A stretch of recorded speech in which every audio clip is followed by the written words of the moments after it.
Masih ingat jamaah berapa perkara yang sudah kita bahas? Lupa semua ya.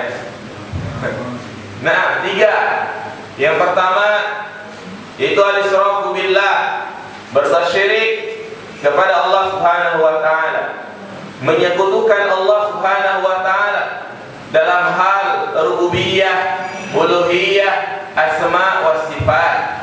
Seperti dalam hal rububiyah, seseorang yang meyakini adanya pencipta selain Allah, maka dia telah terjatuh ke dalam kesyirikan.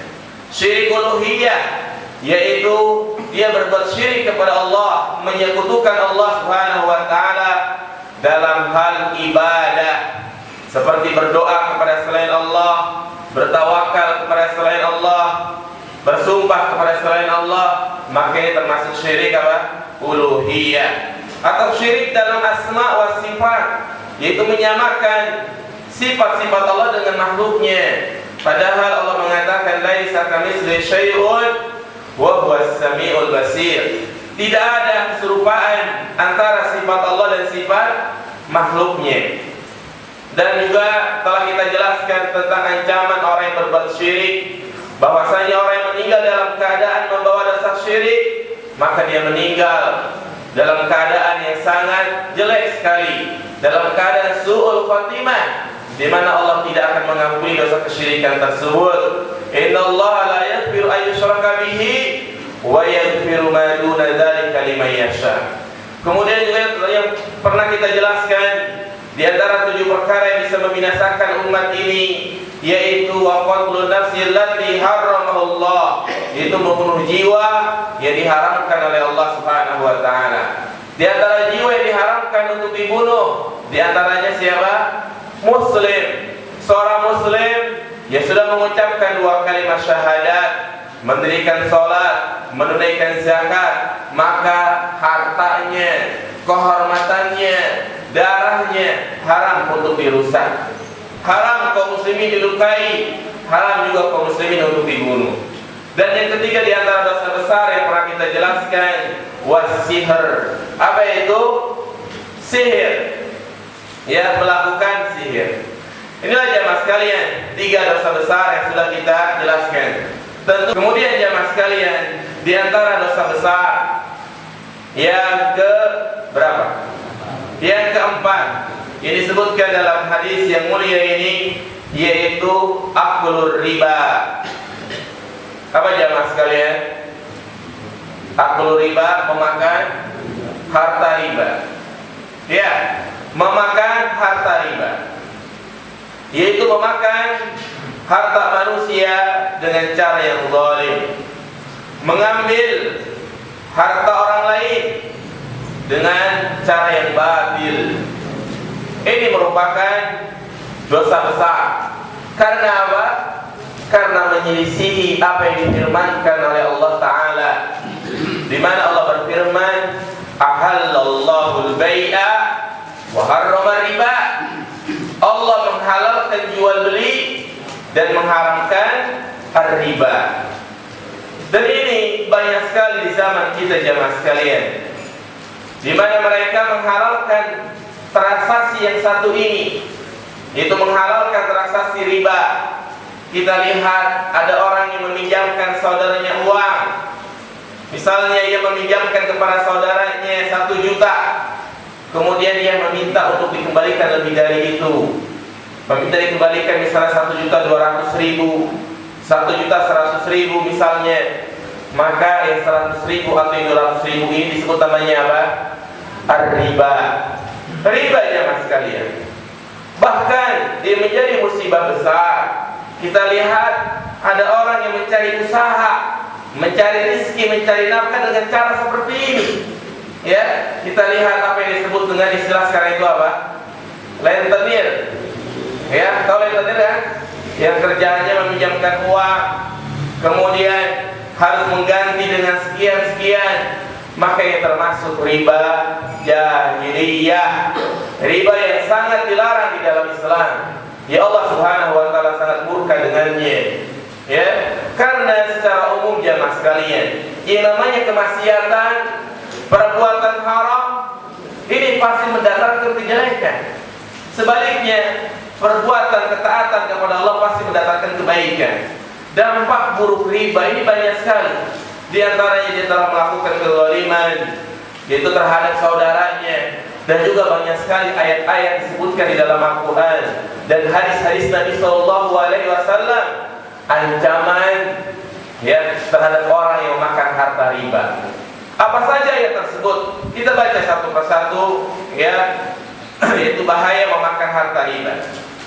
Di antaranya Allah Subhanahu wa taala mengumumkan perang terhadap orang-orang yang makan harta riba. Allah menyebutkan dalam surat Al-Baqarah ayat 278, Ya ayyuhalladzina amanu taqullaha wa dharu ma baqiya minar riba in kuntum mu'minin fa in lam taf'alu fa'dhinu biharbin minallahi wa rasulih.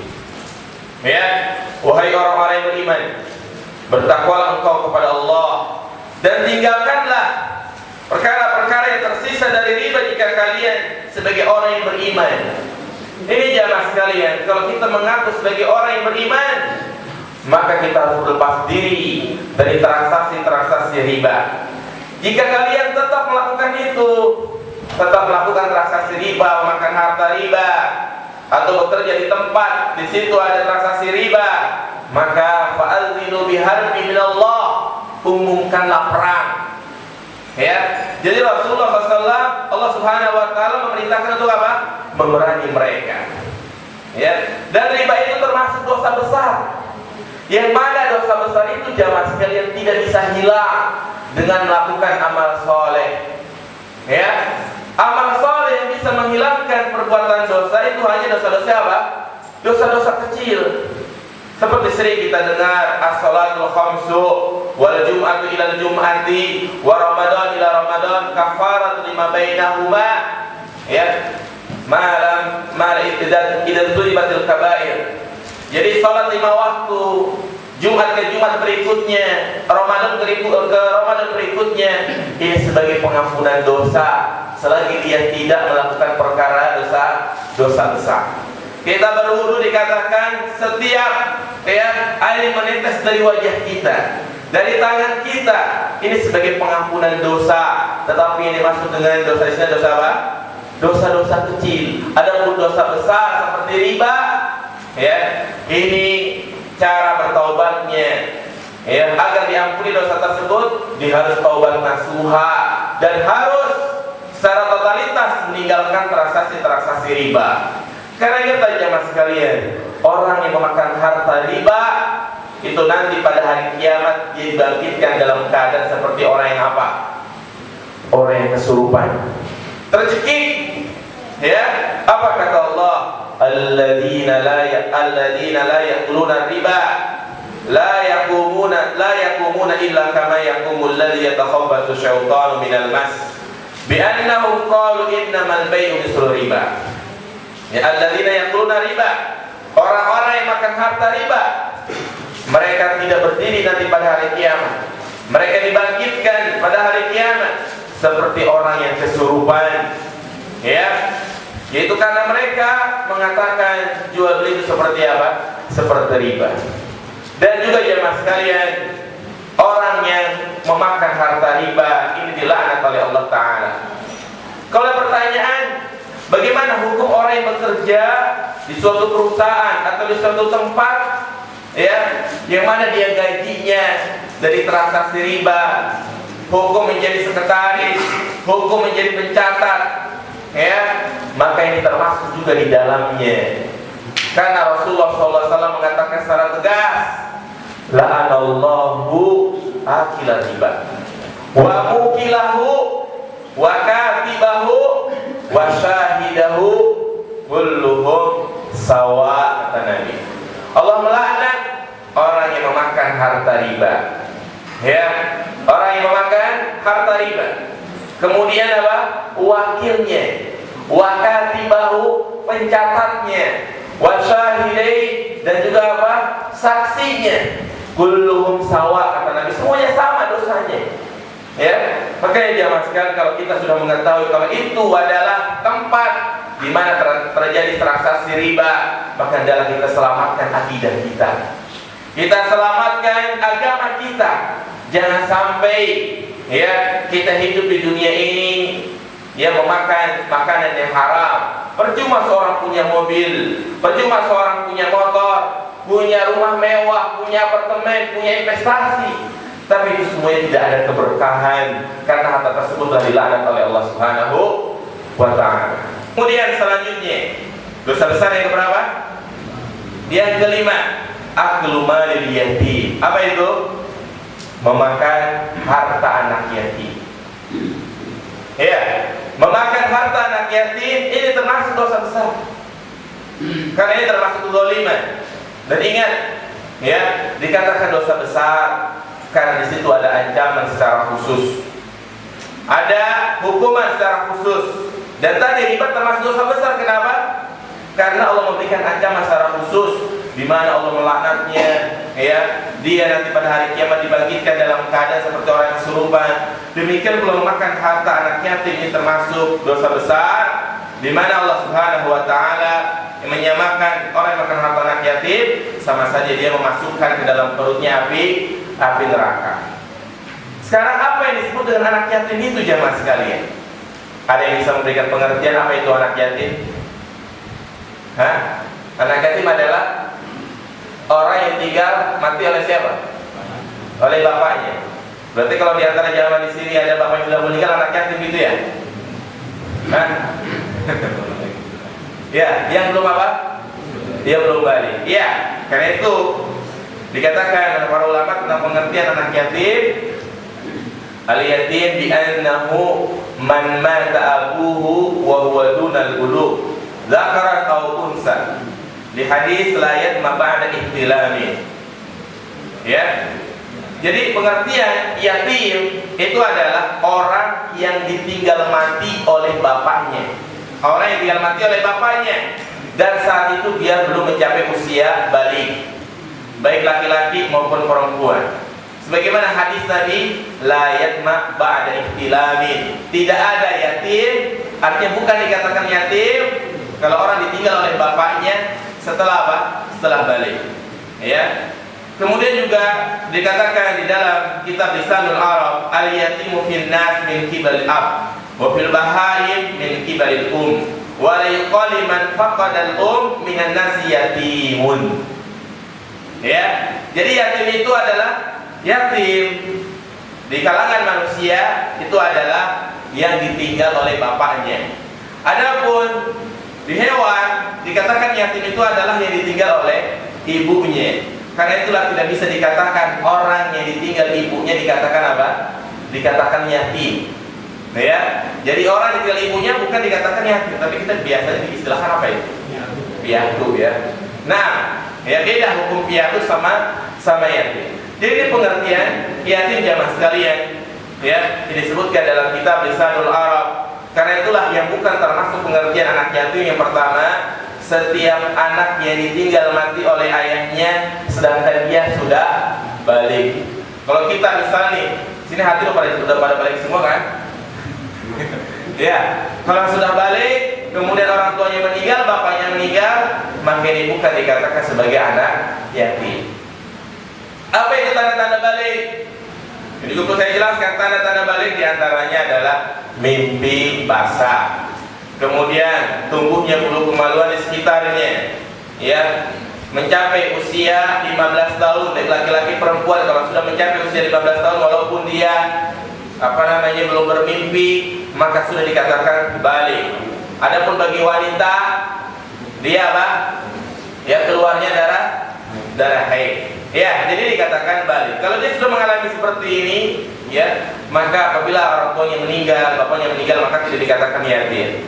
Demikian pula bukan termasuk pengertian anak yatim setiap anak yang ditinggal mati oleh ibunya sedangkan masih punya ayah kandung.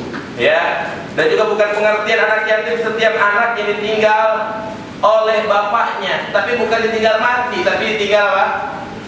Nikah lagi. Ya, ditinggal pergi oleh bapaknya, bukan karena mati, tapi menikah lagi atau kawin lagi. Maka ini bukan sebagai anak yatim. Ini dari pengertian tadi saya sebutkan. Ya, dan jamaah sekalian ketahuilah, orang yang menyantuni anak yatim ya ini dia mendapatkan keutamaan yang sangat besar. Apa keutamaannya? Ada yang tahu? Dia nanti pada hari kiamat dikumpulkan bersama siapa? Bersama orang yang kita cintai, Nabi kita Muhammad sallallahu alaihi wasallam. An-Sahl bin Sa'id diriwayatkan dari Imam Bukhari, di mana Rasulullah mengatakan ana wa kafil yatim fil jannah hakadha wa asyara bis sababah wal usta wa farraja bainahuma syai'an. Kata Nabi, aku dan orang yang menanggung menyantuni anak yatim di surga kahakala. Seperti apa ini? Jari telunjuk dan jari tengah. Nabi pergagas sedikit. Ini menunjukkan saking apa?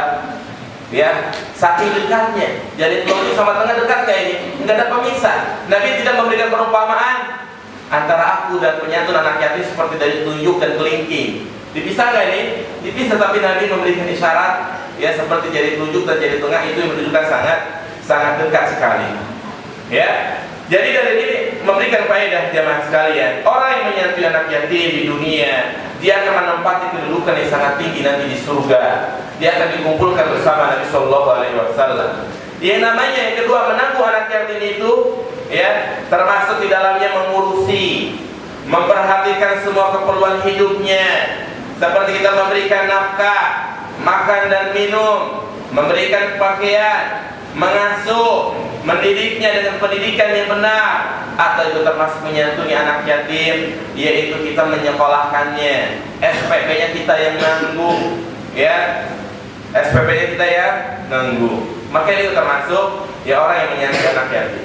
Kalau seseorang menyekolahkan atau memberikan dana untuk kuliah pada seorang yang tinggal bapaknya, ini termasuk menyantuni anak yatim enggak? Enggak, karena apa? Karena sudah balik.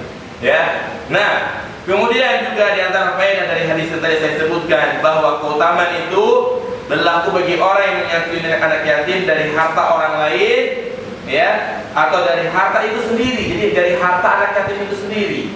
Misalnya anak tersebut ditinggal mati oleh bapaknya, kemudian mendapatkan warisan yang banyak. Kemudian dia yang ngurusin, dia yang mengelola, ya, maka itu termasuk mengurusi anak yatim. Ya, baik anak yatim tersebut memiliki kerabatan dengan kita atau juga anak yatim tersebut tidak memiliki kerabatan. Yang paling dekat, ya, misalnya ibunya.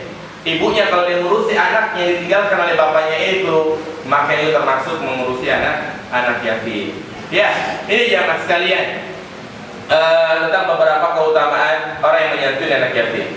Kemudian di sini saya jelaskan ada beberapa hukum seputar menyantuni anak yatim. Yang pertama, ya, anak yatim yang diasuh atau diangkat oleh seseorang tidak boleh dinasabkan kepada orang tua asuhnya. Jelas jemaah? Jadi misalnya kita punya saudara meninggal, punya anak satu masih bayi, dia masih usia 2 tahun atau 1 tahun gitu ya. Kemudian kita urus dia, kita rawat dia. Ya, makanya termasuk menyantuni anak yatim enggak? Iya, termasuk menyantuni anak yatim. Tetapi ya anak tersebut tidak boleh dinasabkan kepada kita, tidak boleh dinasabkan kepada orang tua asuhnya, karena ini telah dilarang di dalam Islam. Di mana Rasulullah SAW dulu pernah mengangkat seorang anak, ya, kemudian dia menasabkan kepada dirinya, kemudian turunlah ayat ud'uhum li'abaihim, panggillah anak tersebut dengan nama orang tua aslinya, orang tua kandungnya, fulan bin fulan, jangan fulan bin kepada dinasar kepada orang tua asuhnya. Jelas jamaah? Ya, demikian pula anak yatim yang diasuh atau diangkat oleh seorang muslim atau muslimah bukanlah termasuk mahram baginya. Ya, jadi kalau seorang mengambil anak jalanan, misalnya anak yatim untuk tinggal di rumah kita misalnya, maka kalau anak tersebut laki-laki, ya, berarti anak yatim tersebut bukan menjadi mahram bagi istrinya. Lalu bagaimana kalau bukan mahram? Maka ibu asuhnya harus menutup aurat terus, ya, tidak boleh dia melepas jilbabnya. Nah, ya karena ini termasuk bukan mahram. Ya. Kemudian juga jamaah sekalian, anak yatim yang diasuh oleh seorang muslim tidak berhak mendapatkan jatah warisan dari orang tua angkatnya, karena tidak ada hitung-hitungannya. Ya, anak asuh itu mendapatkan apa? Warisan. Nah, kalau dia ingin memberikan hadiah tidak masalah, diperbolehkan. Dan juga di sini perlu kita jelaskan tentang orang yang memakan harta anak yatim. Di antaranya orang yang memakan harta anak yatim secara zalim, ya, misalnya mengambil warisannya, atau dia berbisnis kepada anak yatim tersebut, kemudian diambil keuntungan secara zalim, maka dia termasuk orang-orang yang mendustai tentang hari pembalasan. Apa kata Allah dalam surah Al-Ma'un? Ara'aita alladhi yukadzibu bid-din, fadzalika alladhi yad'ul yatim. Ya, tahukah engkau orang yang mendustakan hari akhir, hari pembalasan, yaitu mereka yang selalu menghardik anak yatim. Makanya senakal-nakalnya anak yatim jangan kita apain. Cuma kadang-kadang anak yatim ini apa? Nakalnya luar biasa, ya kan? Ya karena memang ditinggal oleh bapaknya, dia butuh kasih sayang, ya, campur cari perhatian. Tapi setelah nakal dia jangan sampai kita main kepala, jangan sampai kita pukulnya, noyoknya, kan termasuk ini menghardik atau menyakiti anak yatim. Tentunya kita memberikan pelajaran, menasehatinya, menyekolahkannya tempat yang baik, ya, masukkan dia ke pesantren supaya menjadi baik. Makin dijamaskan. Tapi kalau seandainya kita masukin pesantren tapi tetap nakal juga, ya sudah, yang penting kita sudah menjalankan apa? Kewajiban kita. Ya. Nah, dan juga Allah mengatakan innal ladzina yaquluna amwalal yatama zulma. Sesungguhnya orang yang makan harta anak yatim secara zalim itu sama saja dia memakan apa? Api neraka. Ya. Dan juga Allah mengatakan wala taqrabu malal yatim illa billati hiya ahsan. Janganlah kalian mendekati harta anak yatim kecuali dengan perkara yang apa? Yang lebih baik. Bagaimana? Ya, mendekati anak yatim dengan cara yang lebih baik. Artinya jamaah sekalian, kita boleh, ya, memanfaatkan harta anak yatim kecuali untuk keperluan yang lebih baik. Seperti misalnya mengurus anak yatim, boleh makan hartanya secara apa? Secara wajar, mengembangkan hartanya. Ya, makanya diperbolehkan. Kalau memang itu membawa keuntungan yang apa? Yang sangat jelas. Ya. Nah, kemudian dosa besar yang keberapa? Yang keenam, ya, secara umum saja. Ya, pembahasan secara khususnya disebutkan dalam kitab Al-Kabair, yaitu watawali yaumaz zahfi. Apa itu jemaah sekalian? Watawali yaumaz zahfi artinya lari dari medan perang. Ya, ini termasuk dosa besar. Artinya kalau memang, ya, pasukan kaum muslimin sudah bertemu secara langsung dengan pasukan orang-orang kafir, ya, maka dalam keadaan seperti ini seorang muslim tidak boleh apa? Lari ke belakang.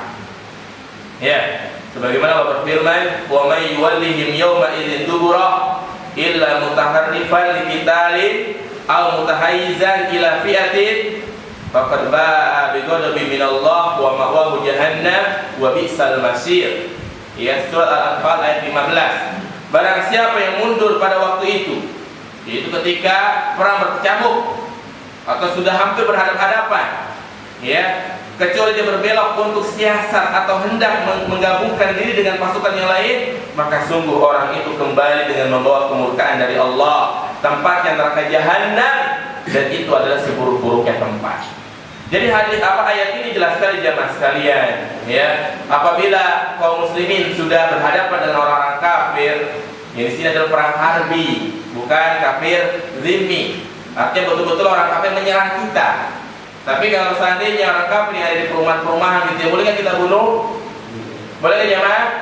Tidak boleh, karena ini termasuk kafir zimmi. Jadi kafir itu ada tiga, ada kafir harbi, ada kafir zimmi, ada kafir mu'ahad. Kafir harbi adalah orang kafir yang memerangi kita, ya. Kafir zimmi adalah orang kafir yang tinggal di daerah kaum muslimin, maka mereka terlindungi. Kafir mu'ahad adalah orang kafir yang membuat perjanjian damai dengan kaum muslimin. Maka Nabi mengatakan man qatala mu'ahadan lam yarih raihatal jannah. Orang yang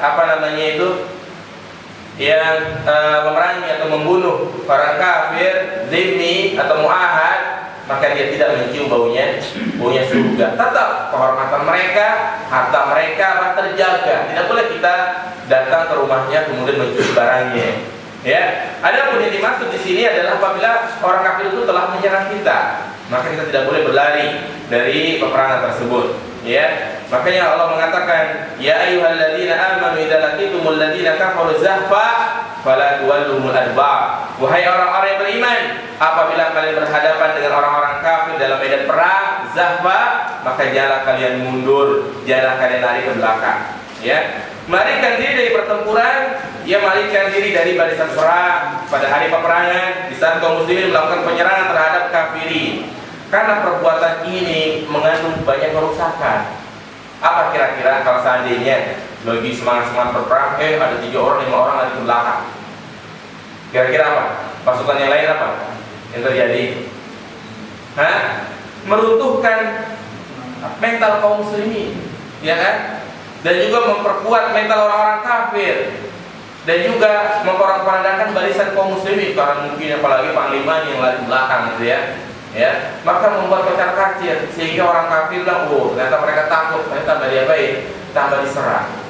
Ya, nah karena itulah ini jamaah sekalian seperti yang terjadi pada perang Uhud, ya, ketika kaum muslimin tatkala itu sibuk mengambil harta ghanimah, nggak jadi mengejar pasukan-pasukan kafirin, ya, melihat orang muslimin itu sibuk mengambil harta ghanimah, akhirnya diapain? Dia putar balik. Ya, saat itu panglima perangnya siapa? Khalid bin Walid. Nah, ya, dan mundur dari pertempuran itu diperbolehkan dalam 2 keadaan. Di antaranya berbelok untuk menyusun strategi pertempuran. Dikatakan tadi illa mutaharrifan, ya, mundur dari tempat yang sempit yang lebih luas, mundur untuk memperbaiki senjata atau baju besi, maka hal ini diperbolehkan. Atau juga hendak menggabungkan diri dengan pasukan lain, misalnya pasukan lain sedang dikepung gitu ya, kemudian kita lari untuk menolong mereka, maka hal ini diperbolehkan. Tentunya ini juga harus ada instruksi dari pemimpin perang di antara mereka. Ya, kemudian yang terakhir, ya, dari dosa besar yang disebutkan dalam hadis tersebut, ya, Nabi SAW mengatakan wa qadhful muhsanatil mu'minat al-ghafilah, yaitu menuduh zina kepada siapa? Wanita mukminah, wanita yang salehah, ya, disebutkan dalam surat An-Nur ayat 23, innal ladzina yarmunal muhsanatil ghafilatil mu'minat lu'inu fid dunya wal akhirah wa lahum adzabun adzim. Sesungguhnya orang-orang yang menuduh zina kepada wanita-wanita mukminah, dianggap selingkuhlah, dianggap inilah, dianggap itulah, ya, maka mereka mendapatkan laknat di mana? Di dunia dan di akhirat, dan mereka mendapatkan azab yang pedih. Karena itu jamaah sekalian, ayat ini menunjukkan kepada kita tentang larangan asal ngomong, asal gosip. Ini biasa ibu-ibu gitu ya. Nah, naik ojek orang lain dibilang selingkuh gitu ya, sebar dan lain. Nah, tentunya ini tidak bisa, ya. Di dalam Islam untuk menetapkan seseorang dikatakan berzina harus mendatangkan berapa saksi? Berapa saksi jamaah sekalian? 4 saksi. Dia hanya sekedar foto, video, ini tidak kuat. Nah, karena itulah tidak boleh, ya, seseorang mudah sekali yang menuduh orang lain berzina, karena, ya, dengan tuduhan ini konsekuensi seperti ini. Makanya di dalam Islam, dalam syariat Islam, orang yang menuduh orang lain dengan berzina, hadnya itu apa? Hukumannya itu apa? Dicambuk berapa kali? 80 kali, ya. Mungkin dari saya 50